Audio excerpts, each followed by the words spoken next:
Amém. Podeis assentar, amada igreja do Senhor. Abramos a palavra de Deus no livro do Êxodo, capítulo 20. Livro do Êxodo, capítulo 20, a partir do verso 1.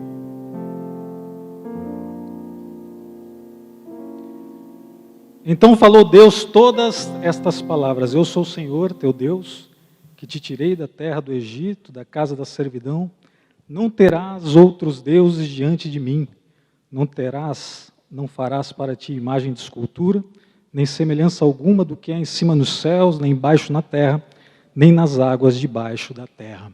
Até aqui a palavra do Senhor. Oremos. Deus Santo, Pai Todo-Poderoso, Senhor, enche-me com teu Espírito, Deus, para pregar a tua palavra. E abra aqui agora, Senhor, corações e mentes para recebê-la. É o que eu te peço e agradeço em nome do Senhor Jesus Cristo, aquele que vive e reina para todos sempre. Amém. Amados, João Calvino dizia que o coração do homem é uma fábrica de ídolos. E ele diz isso no livro 1, no capítulo 11 das Institutas. E essa frase, que sinal é mais citada do que estudada, tem no seu contexto uma resposta ao bispo católico Gregório, que dizia que as imagens que adornavam o interior dos templos católicos eram as sagradas escrituras dos analfabetos. Gregório, bispo católico, dizia que os ícones eram a forma da Igreja Católica pregar o Evangelho àqueles que não sabiam ler. Calvino replicava o seguinte: que todo aquele que aprende a palavra de Deus por meio de uma representação é enganado, é engodado. Porque toda vez que algo representa Deus em nossa vida simbolicamente, o nosso coração automaticamente tem a tendência de transformar aquilo num ídolo. Portanto, não é por acaso que os irmãos veem o avanço do protestantismo mundo afora, com a construção de igrejas, cujo anexo era uma escola. Porque diferente de dar paliativos às pessoas para adoração, os reformados tinham como princípio de honra fazer com que as pessoas se esclarecessem pela educação, para de fato e de direito aprender a palavra de Deus por si mesmas. Mas o pano de fundo dessa história que eu acabo de citar aos irmãos não está basicamente na disputa entre ícones e adoração genuína, mas naquilo que Calvino queria atacar: a representação dos nossos corações por meio da adoração a ídolos. Não propriamente imagens de escultura, mas fundamentalmente aquilo que representa Deus a nós no coração. Aquilo que substitui a Deus no nosso coração. Porque a idolatria não está no ídolo, não está na imagem, no amuleto, na mandinga. A idolatria está no coração do idólatra. E é por isso que qualquer coisa serve como substitutivo para Deus. Um filho que você tanto ama, que você acumula tanto esforço na educação, pode representar um ídolo na sua vida. A sua esposa, o seu marido, que você tanto ama, pode vir a ser um ídolo na sua vida. A sua profissão, o seu ministério, a sua empresa, que você tanto ama, que você dedicou tanto esforço, que consumiu tanto empenho da sua vida, pode se constituir num ídolo na sua vida. Tudo porque, meus irmãos, o nosso coração, que fora criado para amar a Deus, defeituoso depois da queda, ele quer enxergar, e mais, ele quer transformar em Deus tudo aquilo que ele ama distorcidamente. E dessa forma é muito importante que nós, nesta manhã, refletindo sobre a idolatria que tem nos afastado das bênçãos de Deus, saibamos identificar, saibamos compreender como o ídolo pode se estabelecer de forma insuspeita na nossa vida. E para tanto eu trago 4 maneiras que a gente pode identificar esses ídolos. E a primeira forma de identificar um ídolo é constatar que quanto maior o bem que nos afeiçoamos, mais provável que esperemos dele a satisfação das nossas necessidades e esperanças mais profundas.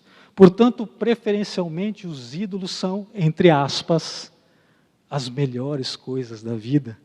O desejo desenfreado por viagens, por festas, por ocasiões especiais, por celebrações, circunstâncias que mobilizam a nossa atenção, pode vir a ser um ídolo na nossa vida. Mas, irmão Gabriel, há algum exagero da sua parte? Não, se o irmão se lembrar daquela pessoa que fica desesperada, se não consegue viajar todo feriadão, se não tem um lugar legal para ir no final de semana, se não tem uma festa com gente bonita, interessante para perceber e participar, enfim, ídolos camuflados na dependência viciante por uma boa vida. Mas existe uma segunda forma de identificar ídolos, e é constatar que algo ou alguém tem uma posição central na sua vida. Tem uma posição a ponto de fazer você investir nele todo o seu esforço, todo o seu empenho, depositar todas as suas expectativas, recursos financeiros e emocionais, sem pensar duas vezes. É central no seu coração aquilo. E aqui eu posso incluir família, amigos, carreira profissional, conquistas pessoais, louvor dos nossos superiores, posição social, tudo pode se converter no processo desenfreado de amar equivocadamente num ídolo. E talvez alguém pense que eu exagero nisso, mas até eu lembrá-lo daquele irmão que viola o dia do Senhor porque está estudando para o concurso, porque está focado no TCC, porque precisa entregar um projeto urgente, porque vai disputar uma maratona que ele está treinando há 1 ano, e etc.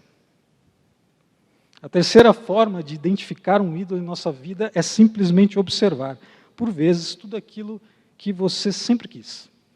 Sim, observar na sua vida tudo aquilo que você sempre quis. Paulo, no livro de Romanos, logo no 1º capítulo, diz que Deus pode fazer o que é de mal a uma pessoa na medida em que Ele entrega ela aos seus desejos ardentes. A pior coisa, guarde isso no coração, que pode vir a acontecer com você, é Deus te entregar aos seus desejos mais profundos. E sabe por que o maior castigo imaginável é permitir alguém concretizar o seu sonho? Porque o nosso coração converte esses sonhos em ídolos. E nesse mesmo capítulo 1, Paulo resume toda a história da raça humana, dizendo que estes adoraram e serviram a criatura em lugar do Criador. A quarta e última forma de identificar um ídolo na nossa vida é observar aquilo que, retirado da nossa vida, leva junto toda a nossa alegria de viver. Quando a sua vida fica indigna de ser vivida, quando ela perde o sentido pela perda de algo ou alguém, esse bem ou esse alguém que tira radicalmente a sua alegria, pode ser, inclusive, a sua própria saúde enquanto bem. Você está diante de um ídolo pessoal. E quantos de nós, observando detidamente no espelho, não tem amado mais a própria vida do que a Deus? Quantos de nós não tem colocado, inclusive, a própria saúde, apesar de Deus, transformando um bem que é muito importante em algo que venha a ser maior que Deus em nossas vidas? Irmãos, nós poderíamos fazer aqui todo um estudo da plasticidade, da dinâmica dos ídolos em nossas vidas. Podíamos passar horas aqui interpretando os fenômenos idolátricos nas nossas vidas, mas eu queria focar em 3 formas principais de idolatria do nosso tempo. A idolatria do poder, a idolatria do prazer, sobretudo do prazer sexual, e a idolatria do dinheiro. Poder, sexo e dinheiro. Os 3 ídolos que governam o nosso tempo. E é a partir dessas 3 considerações que eu meditarei, a partir de 3 personagens bíblicos, que eu quero que todos saiamos daqui nesta manhã com um firme compromisso de, primeiro, identificar os ídolos, mas sobretudo vencê-los em nome do Senhor Jesus Cristo, porque se queremos ser abençoados, necessitamos afastar todo e qualquer ídolo da nossa vida. Vamos, portanto, meus irmãos, ao nosso primeiro personagem. Falemos do pai da fé, Abraão, nosso grande patriarca. Eu peço que o irmão abra Gênesis, no capítulo 22. Gênesis, capítulo 22, e eu tratarei da idolatria do poder temporal.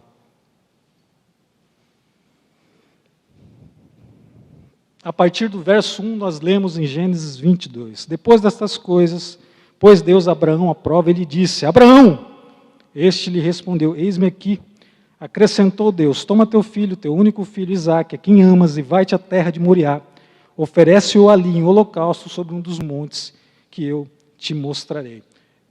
Olhem para mim, por favor, para que eu explique o contexto do que é ter um filho na antiguidade. E, para tanto, eu quero reportar a um tempo não muito remoto, o Brasil agrário, do século XX, do século XIX.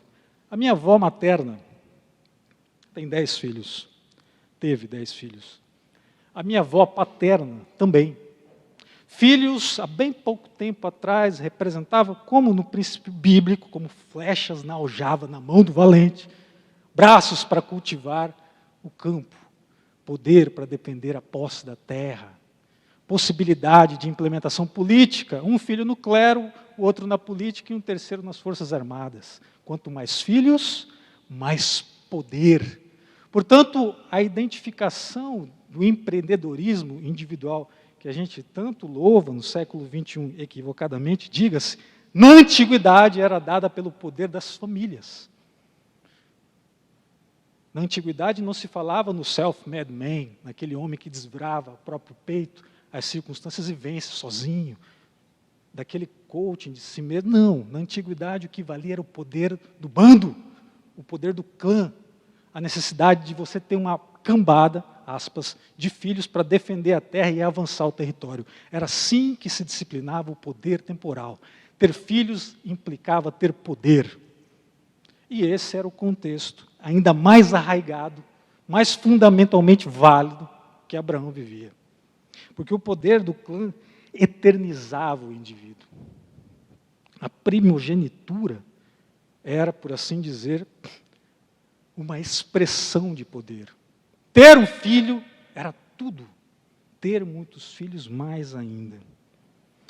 E aqui eu queria lembrar um contexto para os irmãos muito especial, que é a ocasião em que Deus, no Egito, pune aqueles opressores com a morte dos primogênitos. A vida deles foi tirada por causa dos pecados das famílias. Por quê? Porque o filho primogênito representava a família. Note comigo, e aqui eu quero que você atente ao verso 2 do capítulo 22. Acrescentou Deus: Toma teu filho, teu único filho Isaque, a quem amas, e vai-te à terra de Moriá, oferece-o ali em holocausto sobre um dos montes que eu te mostrarei. Irmãos, percebam comigo o seguinte aspecto.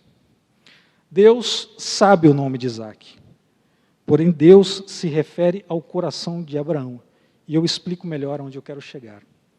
No verso 2, nós lemos no texto o seguinte: acrescentou Deus: Toma teu filho. Ok. Teu único filho. Ok. Isaque. Ok. A quem amas. Se os irmãos tiverem um pouco de atenção e tiverem contextualizados com o que eu venho dizendo aqui até agora, vão entender que Deus não estava atacando simplesmente um filho, mas a aposta no coração de um homem, possivelmente embriagado com o poder temporal que se dava naquele primogênito. Toma teu filho, teu único filho, Isaque, a quem amas. E aqui a gente já afasta que Deus testa a nossa fé simplesmente pelo teste, que Deus prova-nos simplesmente pelo prazer de provar. Deus, ao provar Abraão, quer aprofundar a sua fé, a sua dependência dele. Deus não pede simplesmente que Deus mate Isaque, como prova do seu amor, da sua fidelidade, mas que ele ofereça Isaque em holocausto.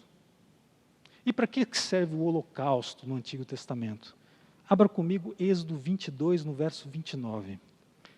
Não tardarás em trazer ofertas do melhor das tuas ceifas e das tuas vinhas. O primogênito de teus filhos me darás.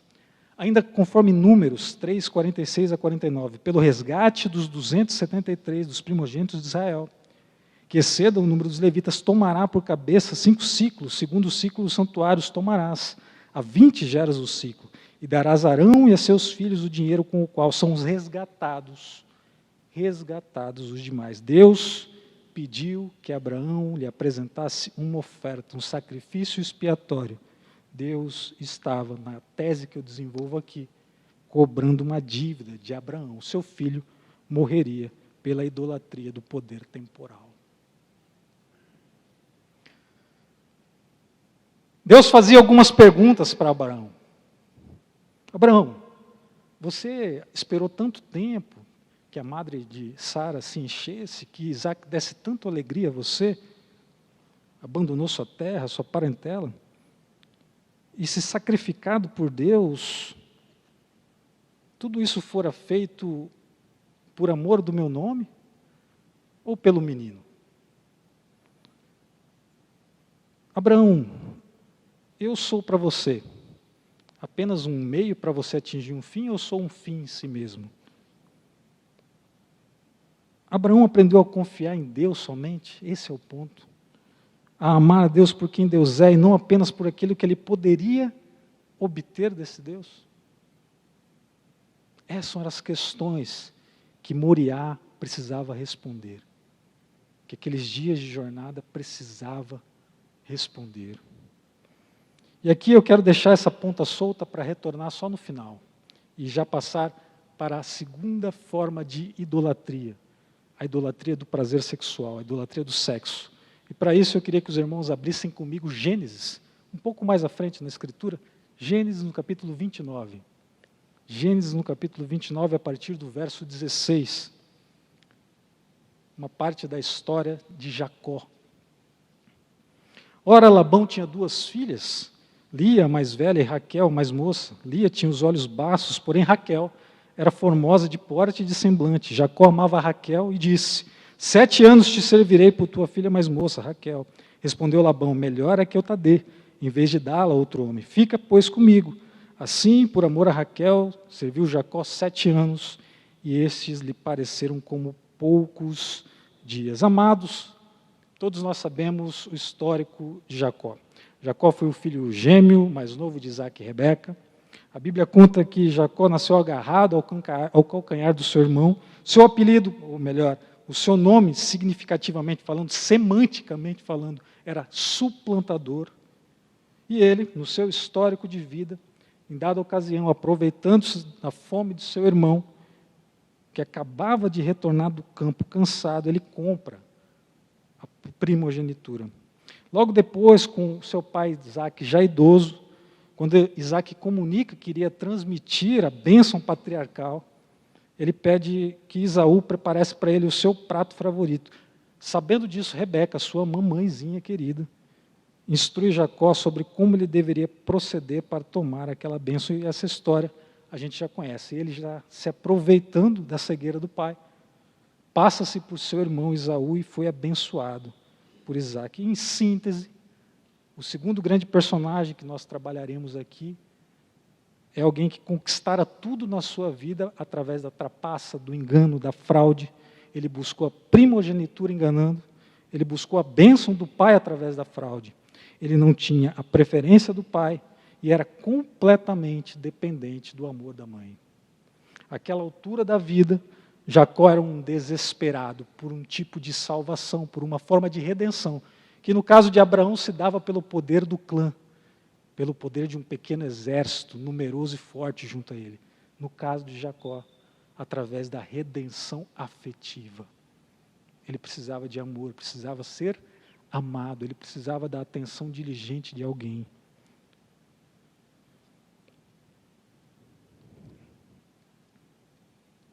O texto hebraico, a partir do capítulo 29, no verso 17, que nós acabamos de ler, ele nos aponta algo extremamente interessante que ilumina o contexto da idolatria de Jacó e faz-nos perceber aqui nesse contexto como Jacó precisava de um tipo de redenção ao qual nós devemos fugir.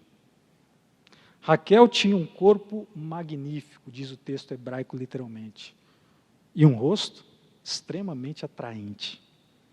Jacó, portanto, ele fica mais do que encantado por aquela mulher. Jacó fica perdidamente apaixonado. Jacó oferece 7 anos de trabalho por aquela mulher, um preço que para os padrões da época era mais do que o dobro utilizado pelo dote. E notem, no capítulo 29, no verso 21, disse Jacó a Labão: dá-me minha mulher, pois já venceu o prazo para que me case com ela. O tradutor desta passagem, ele suavizou aquilo que o hebraísta Robert Alter, na pesquisa para esse sermão, diz com clareza que Jacó havia dito a Labão exatamente o seguinte: mal posso esperar para fazer sexo com sua filha, passe ela para mim agora. Jacó tinha uma vida absolutamente vazia, perdeu o amor do pai, perdeu o amor da mãe, adquiriu o ódio do irmão, e quando ele encontra aquela mulher linda, está aí. Essa é a minha chance agora de me encontrar na vida. Se eu tiver essa bela mulher do meu lado, eu tenho o sentido da vida. E não por acaso ele se escraviza 14 anos por ela. Em suma, Raquel não era apenas a esposa de Jacó, mas a sua salvadora, a sua redentora. Jacó, exatamente como Abraão em relação ao poder, tinha elevado o amor carnal, erótico, à posição de Deus em sua vida. Note que Jacó estava tão dominado e cego por esse sentimento que em nenhum momento Labão diz que vai entregá-la a ele. Note no verso 19, respondeu Labão: melhor é que eu te dê, em vez de dá-la a outro nome. Em suma, Jacó estava se casando com a mulher em que iria apoiar todos os seus anseios e expectativas e responder todos os seus problemas. Quantos de nós não sabemos de alguém que põe no parceiro, no companheiro, na esposa, no esposo, todo o sentido da sua vida? E ao mínimo sinal de ruína daquele matrimônio, daquele relacionamento, a sua vida, consequentemente, perde o sentido. E não raras as vezes, muitas pessoas matam e têm morrido porque perdem o seu ídolo de estimação, com o nome de esposo ou esposa. Irmãos, a idolatria do sexo é terrível. Ela faz com que o homem mais velho abandone a esposa por uma mais nova. Ele faz com que o rapaz rearticule todo o sentido da sua existência pelo número de conquistas amorosas que ele vai fazendo ao longo da vida. Tudo isso transforma esse tipo de amor numa droga viciante, escravizante. Porque tal qual um ícone ao qual nós dobramos os nossos joelhos e rendemos louvores e graças, tanto o poder temporal quanto o sexo se constitui num ídolo que nós prestamos culto e louvor quando transformamos eles em Deus pessoal. E aqui eu quero caminhar para o terceiro personagem de forma muito breve, para a gente articular os 3 tipos de ídolos preponderantes no nosso tempo. E eu falo agora do ídolo dinheiro. E para tanto eu queria que os irmãos abrissem comigo Lucas, o Evangelho de Lucas, a partir do capítulo 19, a partir do verso 1. Estudamos Abraão, estudamos Jacó, e agora a gente vai estudar o terceiro personagem, Zaqueu. Entrando em Jericó, atravessava Jesus a cidade. Eis que um homem chamado Zaqueu, maioral dos publicanos e rico, procurava ver quem era Jesus, mas não podia, por causa da multidão, por ser ele de pequena estatura. Então, correndo adiante, subiu a um sicômoro a fim de vê-lo, porque por ali havia de passar. Quando Jesus chegou àquele lugar, olhando para cima, disse-lhe: Zaqueu, desce depressa, pois me convém ficar hoje em tua casa. Ele desceu a toda pressa e o recebeu com alegria. Todos os que viram isto murmuravam, dizendo que ele se hospedara com um homem pecador. Entre mentes, Zaqueu se levantou e disse ao Senhor: Senhor, resolvo dar aos pobres a metade dos meus bens, e se em alguma coisa tenho defraudado alguém, restituo 4 vezes mais. Então Jesus lhe disse: hoje houve salvação nesta casa, pois que também este é filho de Abraão, porque o Filho do Homem veio buscar e salvar o perdido. Alguém já reparou por que um baixinho, diferentemente de buscar a visualização de alguém no meio da multidão, na frente dessa multidão, visto que ele não ia atrapalhar a visão de ninguém, resolve, em contrapartida, subir numa árvore? Pararam para pensar nisso? A regra é que numa fotografia de um grande público, o baixinho ocupe a frente, que numa multidão ele ocupe o primeiro lugar, porque ele não vai atrapalhar a visão de ninguém. Mas Zaqueu, do contrário, ele resolve subir na árvore, justamente porque ele portava uma condição intrínseca à sua função de publicano, como um traidor da pátria, que escolhera o lado dos opressores romanos em detrimento dos oprimidos judeus, ficando do lado daqueles que coletavam, que é o eufemismo de explorar impostos. Zaqueu provavelmente não partiu ali na frente daquela multidão de compatriotas, muito provavelmente porque ele seria linchado. No mínimo, ia receber alguns passamoleques e um pedido nem tanto lisonjeiro de evasão e fuga. Zaqueu não era bem visto pelos seus irmãos de pátria. E por que ele não era bem visto? Porque a classe dos publicanos, majoritariamente, era constituída por ladrões, por homens mafiosos. Mas Zaqueu não era apenas, entre aspas, um mafioso do século I depois de Cristo. Zaqueu era o maioral dos publicanos, portanto, a gente afasta a possibilidade dele ser um homem honesto, porque, no mínimo, ele omitia as falcatruas e os crimes que os seus companheiros de profissão faziam. E mais, quando ele fala que restituiria em quádruplo, ele lembra a Jesus Cristo, que muito bem conhecia a lei, que a sua consciência pesava, e ele deveria restituir exatamente como o Pentateuco mandava, conforme Gênesis 22:1. Se alguém furtar boi ou ovelha e o abater ou vender por um boi, pagará 5, e 4 ovelhas por uma ovelha. Zaqueu, portanto, além de não ser um simples mafioso, era o maioral daqueles mafiosos. E o porquê Zaqueu tinha se vendido aos romanos? Ganância. Poder. Money. Quando os nazistas invadiram a Alemanha em 1940, eles precisavam dos franceses. Rearticulo. Quando os nazistas invadiram a França em 1940, eles precisavam dos franceses para dominar. E eles aliciaram colaboradores. E o principal deles era um general Philippin Petelin, que ficou famoso como o governador de Vic, odiado pelos franceses até hoje. Justamente por quê? Porque ele traiu a sua pátria. Ele vendia os seus irmãos. Ele pegava franceses, judeus, e entregava aos nazistas. Zaqueu, nesse contexto, o baixinho animado, aquele cidadão de alma caritativa que muitos pregam, era, na verdade, uma espécie de Dom Corleone avant la lettre, um homem horrível que se vendeu por dinheiro. Mas, presbítero, chega um momento agora da gente entender como esses 3 personagens venceu a idolatria. E aqui eu gostaria que os irmãos abrissem o coração, para que eu possa apresentar como Abraão venceu a idolatria do poder. Inicialmente, substituindo a fé na sua descendência, pela fé naquele que poderia, inclusive, ressuscitar o seu descendente. Maior que a sua vida, que o seu patrimônio, que o seu bem-estar, está aquele que pode te dar eternamente patrimônio, bem-estar e vida. E mesmo a vida que você tanto cuida, sobretudo nesse período pandêmico, se retirada, sem Deus, você jamais haverá eternamente em glória e luz. Portanto, é preferível idolatrar a Deus sobre todas as coisas. Como Jacó venceu a sua idolatria por sexo? Ao encontrar quem realmente podia lhe abençoar. E esse encontro está lá em Gênesis 32, quando ele luta para ser abençoado. E eu posso ver o seu diálogo ali com aquele anjo, ele dizendo de forma fervorosa e inclemente que procurou ser abençoado pelo Pai e conseguiu de forma fraudulenta. que procurou na beleza a sua redenção, mas ela estava em Deus. E naquele momento em que ele encontra Deus, ele não quer deixar esse Redentor partir.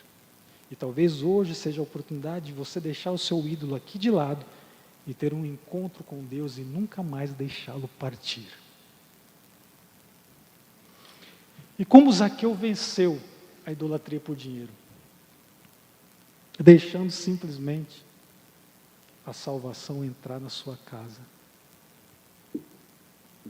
Deixando Jesus Cristo ocupar o lugar que era do dinheiro. Louvado seja o nome do Senhor. Por fim, irmãos, um passo a passo de como libertar-nos dos ídolos. Primeiro, identificá-los. Aprendemos na primeira parte do nosso sermão. A segunda forma é confessá-los e nos arrepender, pois aquele que confessa e os abandona encontra misericórdia. E a terceira forma é aprender com o apóstolo Paulo, em Colossenses 3, a partir do verso 1 que eu leio. Portanto, se foste ressuscitado juntamente com Cristo, buscai as coisas lá do alto, onde Cristo vive, assentado à direita de Deus. Pensai nas coisas lá do alto, não nas que são aqui da terra, porque morrestes e a vossa vida está oculta juntamente com Cristo em Deus. Quando Cristo, que é a nossa vida, se manifestar, então vós também sereis manifestados com Ele em glória. Vamos ficar de pé, meus irmãos, vamos orar ao Senhor, agradecendo a Deus, louvando-o, exaltando, porque Ele nos liberta de todos os ídolos e se apresenta como nosso único Redentor. Deus Santo, Pai Todo-Poderoso Senhor, aqui estamos reunidos para Lhe louvar, para Lhe exaltar, para Te reconhecer como nosso único e suficiente Redentor. Deus Santo, afasta de nós tudo aquilo que Lhe desagrada. Afasta, Senhor, das nossas vidas tudo aquilo que tem se colocado como barreira, impedindo que nos aproximemos de Ti com o coração contrito, quebrantado, cujo único espaço está reservado a Ti. Senhor, se queremos poder, isso não é problema, que seja em Ti. Se queremos dinheiro, que isso seja em Ti. Se queremos prazer, Senhor, que isso seja em Ti, Senhor. Oh, maravilhoso Senhor, abençoa este povo que aqui se encontra. Abençoa a nossa nação. É o que eu te peço e lhe agradeço no nome de Jesus, o nosso Salvador, que vive e reina para todos sempre. Amém, Senhor.